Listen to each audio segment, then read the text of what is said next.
નમસ્કાર. ચાલો આજે એક ખૂબ જ મહત્વના વિષય પર વાત કરીએ, એટલે કે આપણા મૂળભૂત અધિકારો. આ એ ગેરંટીઝ છે જે આપણને ભારતીય બંધારણ આપે છે. તો ચાલો એને ઊંડાણપૂર્વક સમજીએ. પણ શરૂઆત એક સવાલથી કરીએ.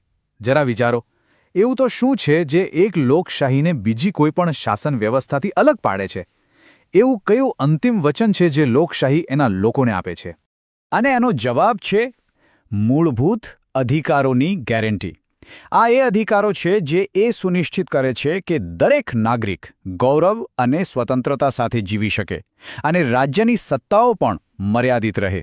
હવે જુઓ, આ અધિકારોને માત્ર એક કાયદાકીય લિસ્ટ તરીકે ન જોતા. કલ્પના કરો કે આપણી લોકશાહી એક વિશાળ ઇમારત છે અને આ અધિકારો એ 6 મજબૂત સ્તંભો છે જેના પર આખી ઇમારત ટકેલી છે. ચાલો આ દરેક સ્તંભને એક પછી એક નજીકથી જોઈએ. તો આપણો પહેલો અને સૌથી અગત્યનો સ્તંભ છે સમાનતાનો અધિકાર. આ એ પાયો છે જેના પર બાકીના બધા અધિકારોની ઇમારત ચણાઈ છે. સાવ સાદી ભાષામાં કહીએ તો આનો મતલબ એ છે કે કાયદાની નજરમાં આપણે બધા સરખા છીએ. કોઈ ઊંચું નથી, કોઈ નીચું નથી. રાજ્ય કોઈની પણ સાથે ધર્મ, જાતિ, લિંગ કે જન્મસ્થળના આધારે ભેદભાવ ન કરી શકે. આ તફાવત જ બધું કહી જાય છે. જો આ અધિકાર ન હોત તો રાજ્ય પોતાની મરજી મુજબ કોઈને વધારે તક આપે અને કોઈને ઓછી. પણ આપણું બંધારણ એ ગેરંટી આપે છે કે દરેક નાગરિકને સમાન સુરક્ષા અને આગળ વધવાની સમાન તક મળશે. આ જ તો સાચો ન્યાય છે. ચાલો હવે આપણા બીજા સ્તંભ તરફ આગળ વધીએ. આ સ્તંભ વ્યક્તિગત સ્વતંત્રતાના રક્ષણ માટે છે. આ એ દાયરો છે જ્યાં દરેક વ્યક્તિ મુક્તપણે શ્વાસ લઈ શકે છે. આ અધિકાર આપણને અવાજ આપે છે, બોલવાની આઝાદી, પોતાના વિચારો રજૂ કરવાની આઝાદી, શાંતિથી ભેગા થવાની અને દેશમાં ગમે ત્યાં આવવા જવાની આઝાદી. આ અધિકાર વગર કોઈ પણ લોકશાહી ખરા અર્થમાં જીવંત ન રહી શકે. આ અધિકારનું સાચું મૂલ્ય અહીં સમજાય છે. એના વગર સરકાર કે સત્તા લોકોનો અવાજ દબાવી શકે છે, પણ બંધારણ ખાતરી આપે છે કે દરેક જણ કાયદાના દાયરામાં રહીને મુક્તપણે વિચારી શકે છે અને જીવી શકે છે. હવે આપણે એવા સ્તંભો પર આવીએ છીએ જે માત્ર વ્યક્તિઓ જ નહીં પણ આખા સમુદાયોના ગૌરવ અને એમની ઓળખનું રક્ષણ કરે છે. અહીં 3 અધિકારો એક સાથે કામ કરે છે. પહેલો, શોષણ વિરુદ્ધનો અધિકાર, જે બળજબરીથી કરાવાતી મજૂરી અને માનવ તસ્કરી જેવી પ્રથાઓને ગેરકાયદેસર ઠેરવે છે. બીજો છે ધાર્મિક સ્વતંત્રતાનો અધિકાર, જે દરેકને પોતાની શ્રદ્ધા અને ધર્મ પાળવાની સંપૂર્ણ આઝાદી આપે છે. અને ત્રીજો, સાંસ્કૃતિક અને શૈક્ષણિક અધિકાર, જે લઘુમતી સમુદાયોને એમની ભાષા અને સંસ્કૃતિને જાળવી રાખવામાં મદદ કરે છે.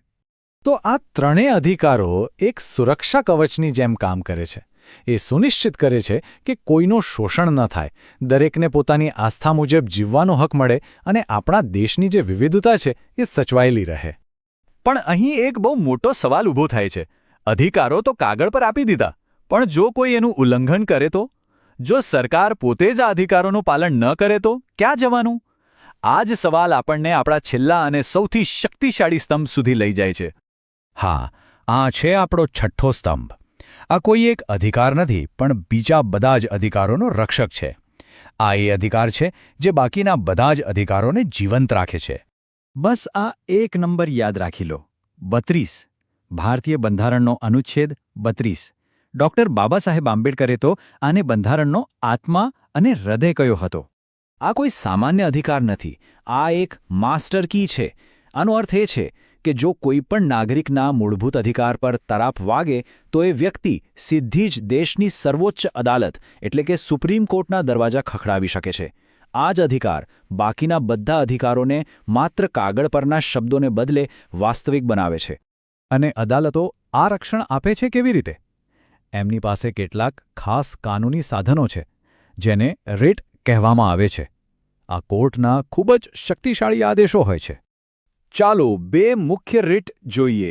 પહેલી છે હેબિયસ કોર્પસ, જેનો અર્થ છે શરીરને હાજર કરો.